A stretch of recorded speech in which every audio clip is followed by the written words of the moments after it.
This is the In Wheel Time Car Talk Show. Just ahead, SCCA Grandmaster Richard Tomlain checks in with us from the 100th Pikes Peak Hill Climb. Conrad will have This Week in Auto History, and we'll get you updated on some of the stories making car news this week. Howdy, along with Mike out of this world, Mars, who's literally out of this world. King Conrad DeLong, and we need more Jeff Zekin. I'm Don Armstrong. Glad you could join us today, and thank you for joining us. We know that we have had all sorts of streaming issues on our streaming app today.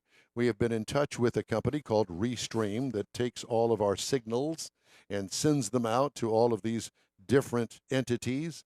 And they said, oh, it's on your end. It's on your end. Well, the iHeart Radio app works just fine. So if you can hear us anywhere, I would suggest that you download the iHeart Radio app and look for the In Wheel Time Car Talk Show. And there we are, streaming in all of our naked glory. Oh, gosh. I told you that story. And with that, we're going to introduce Richard Tomlain. Well, no, I told you that story that I was with a friend having lunch. It was like a bar and grill, and I asked if they had YouTube, and we put In Wheel Time up in the restaurant, big screen. It was. Did you enjoy cool. seeing yourself? I did. Well, they were looking at me and looking at the screen and asking for autographs? No, they were asking for other things, but and then we turned it off. And they were also asking for money. Yeah, that's what it was. Yeah, well, that was to pay his bar tab. No, there was no drinking involved. There was no drinking at the bar? No, it was a bar and grill. It was more food than anything. I see. Okay, well. Well, so I'm going to take a little vacation, and I'm going to go out of town for a few days, I'm glad to say. Mm-hmm. Just to get away from us. Mm-hmm. And so next week, Mars is going to put together a best of program that's going to be 3 hours of jam-packed fun and recreation. And hopefully, we'll be able to send it out to the entire world via some other system other than Restream. So you'll be able to see it and hear it. I don't know.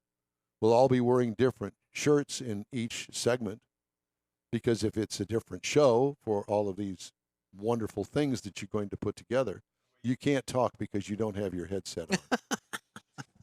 You know, there's that, Mike. That's because I don't want anybody to hear what I've been muttering under my breath. What is that? No, we're hearing it. Words of wisdom. Words of wisdom. There's a song in that. Words of love. Mamas and the Papas, I think it was. Anyway. I don't want to belabor this issue, so let's move on, shall we? Talking about a bar and grill, let's talk to somebody at a bar. Oh, he's Richard Tomlain, are you at a bar? Well, you're muted, Richard. You're muted, yeah. So you're muted on your end. Yourself. Yeah, so we'll just sit here and wait. Is it okay? Talk amongst yourselves. Talk amongst yourselves. We can't hear you. You have to unmute yourself. There you are. Unmute. Okay. Rudy's Barbecue, Colorado Springs, is where we're at. Not a bar. They do have beer, though. Colorado Springs. So what did you have? Some huevos rancheros this morning? Absolutely. Only way to start your morning. Yeah. Well, I've been following your Facebook posts, and you got to have some kind of food in the morning because you sure do have a liquid dinner. Yeah. It is some long days and some early mornings for sure. Who do you have with you? I have the flagger for the finish of the 100th Pikes Peak running, Derrick Jordan. Oh, wow. He's pretty much grown up around Pikes Peak, and he will be the one presenting the checkered flag to every competitor that finishes this year. That's pretty awesome. How are you doing? Good. It's good to have you with us. Good to see you. Yeah, thanks for joining us today. So I want to ask you guys, explain to us how it works. Is this the last weekend of the 100th running? Yeah, so the 100th running basically happens tomorrow. And the whole week making up to this has been the qualify practice, getting people familiar with the course, setting a qualification order. So we send the cars time to release so that nobody catches the other cars, one car at a time off the starting line, usually a minute to 2 minutes between each car. Richard, are you holding your phone, or do you have it on some sort of a device that holds it for you? It's on a tripod. Oh, it is. You can't turn it sideways, can you? Yeah, I can. Turn it sideways, if you don't mind. Hopefully, there you go. There you Much go. better picture. Now we got all of y'all. Yeah. Oh, no, turn it back. All y'all. So as the flagger, Do you know who is up? Who's going to be the next passing you? You have somebody talking to you with a microphone in your ear so that you're Correct. I do. Correct. I do have a running lit order they print off a running order as of yesterday. And then on the radio, I hear each car that's coming up from the start line. So every morning, each morning when the race begins, I will hear which car begins. And it's usually about 2 to 3 cars on the course at a time. Just in case if there is an accident on course, we aren't going to have to red flag any competitors at all. So I am fully aware of what competitors are coming up on the course, and they usually are about 4 minutes at a time spread out on race day. And have you ever gotten freaked out one time when one came by and the next one came by like 10 seconds later? Oh, last year we had that accident. There was a car that was breaking down on its way up to the finish line last year, and we had a car almost catch them within 30 seconds. Ironically enough, they had the same gap. They had a 4-minute gap, and then the car had issues in the middle section, if you're familiar with that. And he was having issues. He was going up the mountain about 25 miles an hour. Oh, gosh. And by that time, somebody already caught him. And it was pretty interesting, to say the least. Can they pass in a deal like that, or they have to stay in their order? You could pass. You could Getting pass. past is going to be the challenge. Well, I'm saying though, Hopefully if the it guy was, going slow will defer Yeah. and get out of your way. Yeah. but that's still Yeah, going to you could even pass. that's still There's going to room. mess up your run. Oh, yeah, for sure. So how long have you been flagging up there? I've been doing it for 7 years. Oh, wow. I've been involved with the race for 25 years. Oh, so you've seen the evolution of not only the race but the track as well, since they've added asphalt to the upper part of the track. I'm going to say it was probably 2005 the last time I was up and down, but I was just up and down as a visitor. not as a 2012 is racer. when they fully paved the road. Okay. So y'all aren't doing any motorcycles, or they've not run motorcycles up there in the past year or so? Yeah, they haven't had competitors ride bikes in the last 2 years. That's correct. That's 2 years. Okay. And when the vehicles get up to the top, how do they get back down? Do they after the end of the race, or? We stack them in very, very carefully. There is a large parking area. Of course, we know there's a brand new Summit House up there. There's a new cog train that runs up to the top of Pikes Peak. And there's ample parking for the 70-plus cars that we'll have. We just have to pack them in there very tightly. And they'll all remain there until the last car of the race day races. And then he'll release them to come downhill for what they call the Parade of Champions. And that's when all the spectators, fans come out to the edge of the road and applaud their drivers as they come down the hill, and plenty of fist bumps and high fives. That'd be a heck of a parade to watch all 70 of them come down. It is one amazing show. There are 70 classes of cars? No, 70 cars that'll make it 70 to the cars. top. We've got 7 classes this year, 7 to 8 classes, 7 classes, I think. 7 classes. Okay. And you're running, Yeah. is there an EV class or do they run in the unlimited? EV runs in exhibition. Okay. There's talks of EV getting their own class. A lot of people like to see the EV compete against the gasoline. But I think last year we had 9 EV vehicles. This year it's only 3. Three Teslas this year, I believe, is all we've got. Because the EV almost has a little bit of an advantage. No, not a little bit, a big advantage. Mainly because there's no power loss you from see them roll altitude. across the scales, Conrad. They roll across the scales 2,000 pounds heavier than everybody else. Oh. It's a lot of weight to carry up the mountain. And there's a charging station halfway up. No, there's not. Very Saying. good. So as cars go up, you talked about this car last year that was only doing 25 miles an hour. Well, some cars become disabled along the way up. How do they manage that vehicle so it's not in the way? Well, along the way up the course, you've got what? Probably 25 stations that they Sure. pass. About 25 stations is what I call them. And there's personnel there with a radio. So every time the car goes past, you'll say, car 888 past Elk Park, car 888 past Brown Bush. You know where the car's at. If the car breaks down, we've got safety at incremental points up the course as well.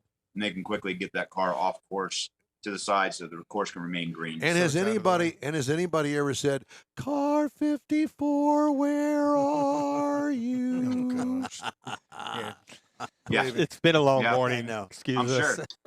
So what out of the two of you, He's who's got the ready. best? His day's over. Who's got the best time out of two of you going up?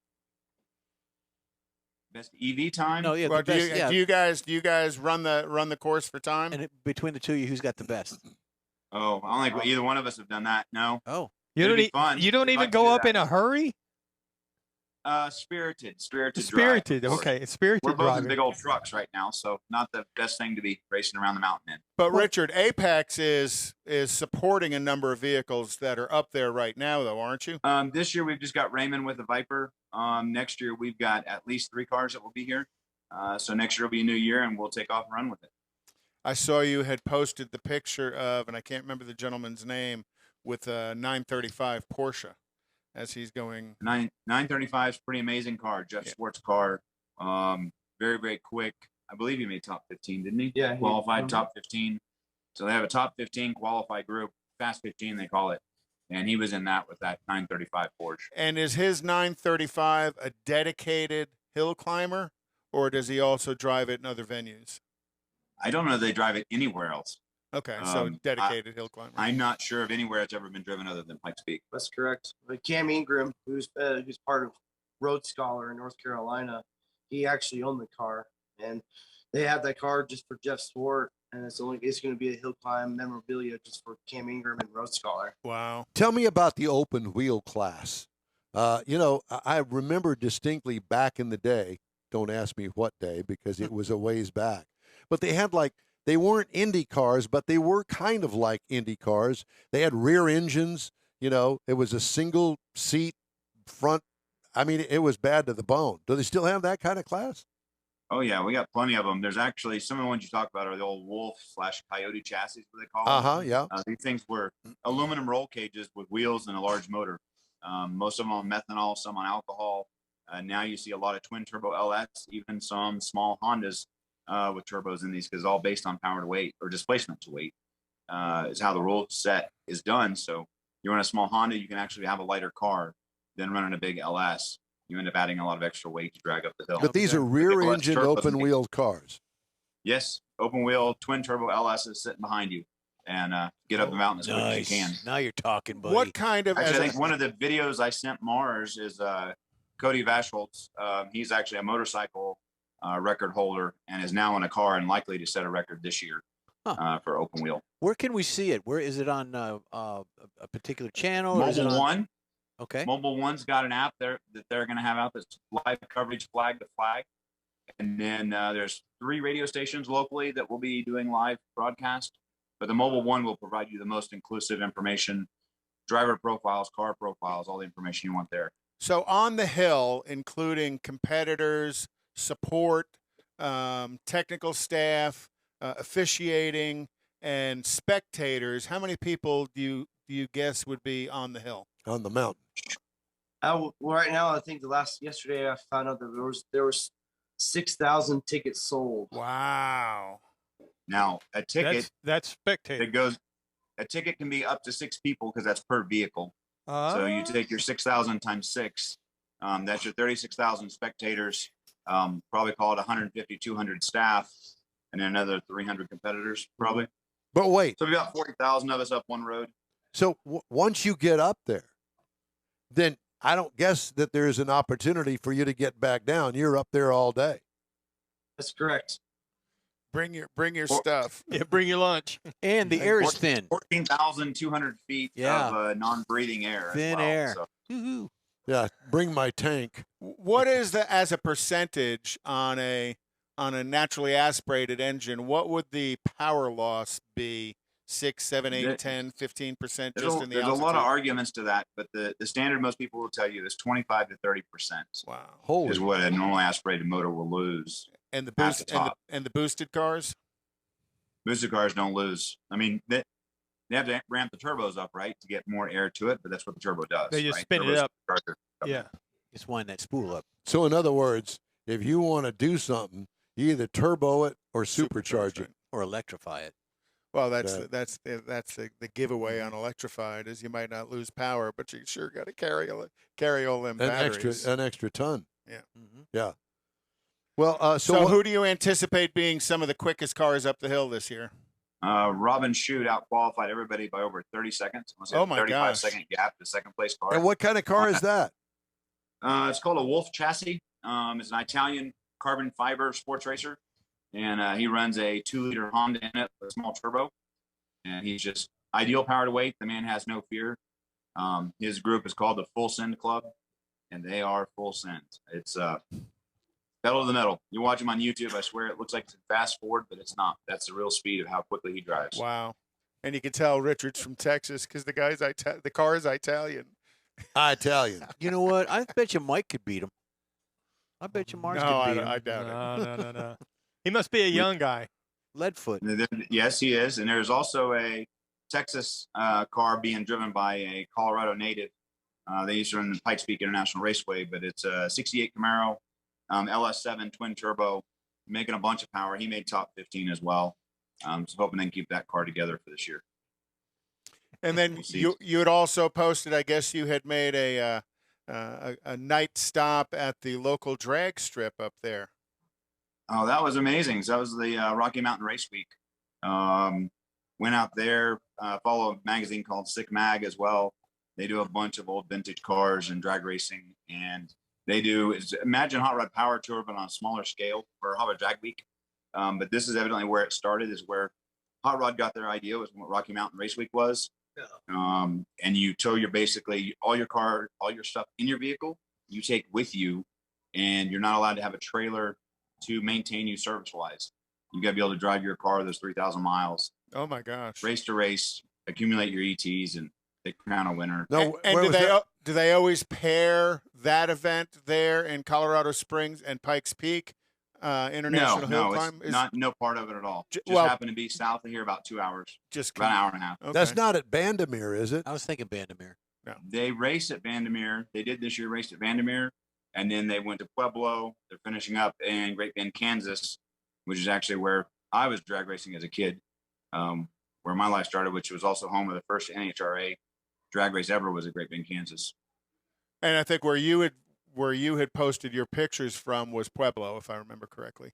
Yeah, Pueblo Motorsports Park, little 8-mile track. They've got a road course track out there. They've got motocross, training facility. How cool. Well, it's great to talk to both of you. An honor to have our flagman here with us today. And so when do things get going today? Today? Tomorrow morning, basically, we'll be on the mountain at 1 a.m. this evening. Okay, so there's nothing going on today. Just load in, getting all the teams there, getting their cars unloaded. Yeah. Once we get their cars unloaded, we'll lock everything down. They'll start letting fans in about 3 o'clock this afternoon. And those people that are camping out will head up the mountain this evening, which they're going to be in for a very cold night. I was going to ask you, that was my next question. So what's the weather going to be like for tomorrow? Sketchy. It's the weather, so it can change at all times, especially at 10,000, 12,000, 14,000 feet. Right now, it looks like we will have some snow, possibly some moisture overnight. Pikes Peak Mountain Crews will be taking care of that road to keep it in tip-top shape for us, and we're all praying for a full send race, bottom to the top, and get every competitor up to the crown of the mountain. We're praying for snow. Hey, it's great to talk to both of you guys. Thanks so much for joining us today. Good luck. And we'll hopefully get a report in the meantime, and we'll get that posted up on inwheeltime.com. All right. Thank you so much. Thank you, guys. How cool That's what is we that? need to do. We need Really? to go up to the top. No, we don't. Big RV, No. camp out, No, and do no, a no. remote from No. up there. You ever been to Red Rocks? No, sir. I've been to Red Rock. No, Huh? not Red Rock. I'm thinking Black Hawk. I've been to Black Hawk. Red Rocks. It's a concert venue. Outside of Las Vegas? And, No, it's outside Colorado. of Denver. Denver, and it's actually right up the mountain there in Morrison, Colorado, where Bandimere is. It's Okay. just it's a hop, skip, and a jump to Denver. As a matter of fact, you sit in the stands, sit on the rocks at Red Rock, and you look out, and there's See Denver. downtown Denver. Yeah. Yep. So, no, Well, that's from Pikes Peak. I had to stop twice as I was attempting to get up the mountain. You got to walk it. There's no elevators. You walk it. Oh, got to stop for a minute. You walk it. I'm not going. So how far away is that from Katy? 30 minutes. Oh. No, it's just on the edge of And she's a snowboarder, and Oh, yeah, she does. She does all. well, the she skiing. lives there all Yeah. the time, so it's a whole different Makes a thing big for difference. her. Yeah. So there's that. Okay, time now for this week in auto history. Did we do that? No, Not yet. Let's do it. In 1902, German automaker Daimler Motor Gustav registered the name Mercedes as a brand name for the first time. So I always thought Mercedes Daimler were together. They didn't. The joint of Daimler didn't happen until sometime later. Tom Fetch drove his Packard, his 1903 Packard, from San Francisco to New York in like 21 and a half days. Wow. And, you think about a 1903 car, it's a big, tall, wooden wheel car, and they didn't have roads back then to speak of. He's driving a lot of wagon trails. So, pretty brutal, my opinion, pretty brutal on the car. The shaggin' wagon. And in 1923, on June 18th, the first checker cab rolled off the assembly line, and that checker cab would be the checker cab would be switch it. The checker cab would be well vaunted in the 50s when they came out with the version that you see today, and that version of the checker cab was ugly. in production. Yeah, but it was in production for almost 60 years. Yeah. And they made, over 1 million. What of they them. should do is they should go back into production and make that car an electric. And I'm sure there's somebody out there that is and put that back on the streets willing of New to York. electrify it. But Yeah. that you can still see some of those driving as cab service in New York City. Still? Yep. Even though they don't make parts for them anymore? It's a GM. I mean, The checker is a GM? the drivetrain and everything was General Motors. They switch. When did they switch it? Because I No. thought it was all checker. Wasn't it a truck But chassis? it was checker early on, but in the mid to late 60s, it all went with GM powertrain, No clue. transmission, air Well, no conditioning, wonder they power went out steering of systems. business. And then in 1940 was the birth of our friend, Miss Shirley Muldowney. She is 82 years old this week, so we want to wish Shirley a happy birthday. Happy birthday. Happy birthday.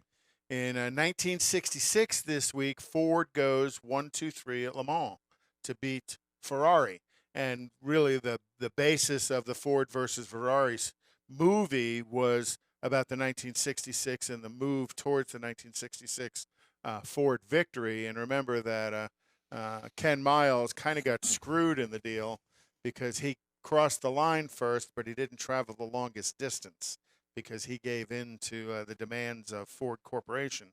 In 1971, the movie Le Mans, starring Steve McQueen, driving a Porsche 917, debuted.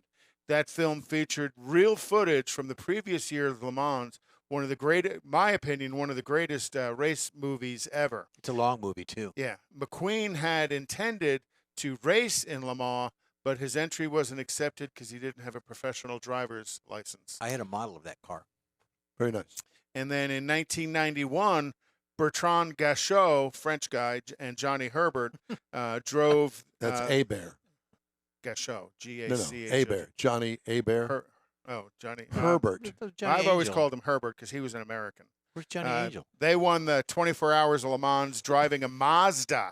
It was the first time an automaker outside of Western Europe had won the event. The 1991 Mazda was also the first car to win Le Mans with a Wankel rotary engine. Oh, yeah. And if you ever go on YouTube and get the videos of that, that thing was unbelievably loud as it went blowing by you with a different tune. And it was a 4-rotor sequential spark plug engine. They went almost 5,000 kilometers at a speed of 200, at an average speed of 295 miles an hour. I want to get this story in before we have to go. And then in 2001, Fast and Furious was released. Okay, thank you. You done now? Yep. Okay. Toyota Motor Company is going to recall 2,700 BZ4X crossovers, its first mass-produced electric vehicle, because of a danger that the wheels could come loose. The wheels are falling off. Literally. And U.S. auto regulators said they want to require automakers to collect more crash data from event data recorders, more commonly known as black boxes. Right now, they're only recording 5 seconds prior to a crash. Now they want to record 20 seconds. Of course, they got to get approval, but guess what? Big Brother is watching. Yeah. because that 5 seconds all it goes is, oh my God, we're about to have a crash. They want to catch what they were doing 15 seconds before that. Okay. Thank you for that. Welcome. Okay. There you go. Now we're going to talk in our lower voice and tell everybody. Gonna use Your our that inside it's voice. time Gonna for use a our quick radio break, but voice. we'll be right back. And you're on the In Wheel Time Car Talk Show. Get out the permanent marker and write on your wall calendar the next Tailpipes and Tacos Cruise In, Saturday, September 17th, 2022. It's the fall edition of Tailpipes and Tacos at the Loopy Tortilla in Katy, 8 to 11 a.m. It's the only place cruisers compete for Loopy's Chili Pepper trophies and other prizes. There's no charge to enter your vehicle for Best Hot Rod, Best Classic, or Best Modern Classic. Tailpipes and Tacos is Houston's coolest and most unique cruise in and is your opportunity to see the best hot rods, show cars, classics, and resto mods. And get Loopy Tortilla breakfast tacos with adult beverages. There's no entry fee, and cars will automatically compete for those much sought-after custom Loopy trophies and other prizes. It happens at the Loopy Tortilla Tex-Mex in Katy on the Grand Parkway at Kingsland Boulevard, just south of I-10. It's Tailpipes and Tacos Fall Edition, Saturday, September 17th. The In Wheel Time Car Talk Show will be there too.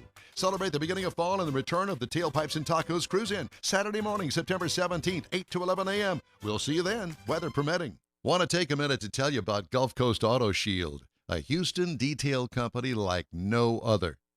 Gulf Coast Auto Shield offers paint correction services that'll give your car, truck, or SUV a like-new shine. Afterwards, you'll want to protect it with a professionally installed nano-ceramic coating or protection film. Worried about your very expensive windshield getting damaged, broken, or cracked? Let Gulf Coast Auto Shield install ExoShield, a windshield protection film. Give John Gray a call today or check out their website, gcautoshield.com. Hey, whether you own a new, ultra-expensive, exotic, or a 5-year-old Suburban, Gulf Coast Auto Shield will help keep your investment looking like the day it rolled off the assembly line. Gulf Coast Auto Shield is conveniently located on the South Sam Houston Parkway, just south of I-69, the Southwest Freeway. Meet the staff and check out all of their services online right now at gcautoshield.com. The In Wheel Time Car Talk Show is now part of the iHeart family. Now you'll have access to 24/7 Car Talk anytime you need a fix. Just download the iHeart Radio app and ask for In Wheel Time Car Talk, and there we are. Be sure to save us in your iHeart library for instant access. No matter where you are, you have the best Car Talk Show right on your PC, laptop, or mobile device and never have to worry about finding us again. Of course, you can always get access to our video and audio streams via InWheelTime.com and your favorite podcast channel, and all of this is free to you. From the iHeart Radio app, you'll not only hear our Saturday morning live show, but the best shows of the past, updated weekly. Never miss a minute of up-to-date new car reviews, pre-owned reviews, Conrad's Car Clinic, informative interviews, automotive news, and the most fun car talk show on the planet. Just download the iHeart Radio app, search for In Wheel Time Car Talk, save it to your library, and with a tap of the icon, you'll be in touch with your favorite Car Talk team. In Wheel Time Car Talk, streaming now on iHeart.com/In Wheel Time Car Talk. Well, you know what that sound means, don't you? Thank God it's over. Well, that's a wrap for this week's In Wheel Time Car Talk Show. When you're on our Facebook page, please give us a like, tell your friends about us, and share our junk if you would, please. You'll get Conrad's unicorn hunting features along with all things automotive all week long, including new car reviews, upcoming events, cruise-ins, racing events, and other goodies. You can find the In Wheel Time Car Talk Show 24/7 on the iHeart Radio app. In Wheel Time can be heard live on Facebook, YouTube, and InWheelTime.com every Saturday, 8 to 11 when it works. 30-minute podcasts are available from your favorite podcast provider 7 days a week. The In Wheel Time Chief Engineer is David Ainsley. Our Marketing Advertising Manager and Video Technical Director is We Need More Jeff Zekin. For Booking Agent and Podcast Editor Mike Mars and his Royalty King Conrad DeLong, I'm Don Armstrong. Today's In Wheel Time Car Show was produced by Ready Kilowatt. Be sure and join us again. That's why it's been out. Be sure and join us again for our next In Wheel Time Car Talk Show next Saturday, July 2nd, 2022, starting at 8 a.m. Central on all of these In Wheel Time Car Talk outlets, right here on the Smoke and Mirrors Network. Stay cool, and so long for now.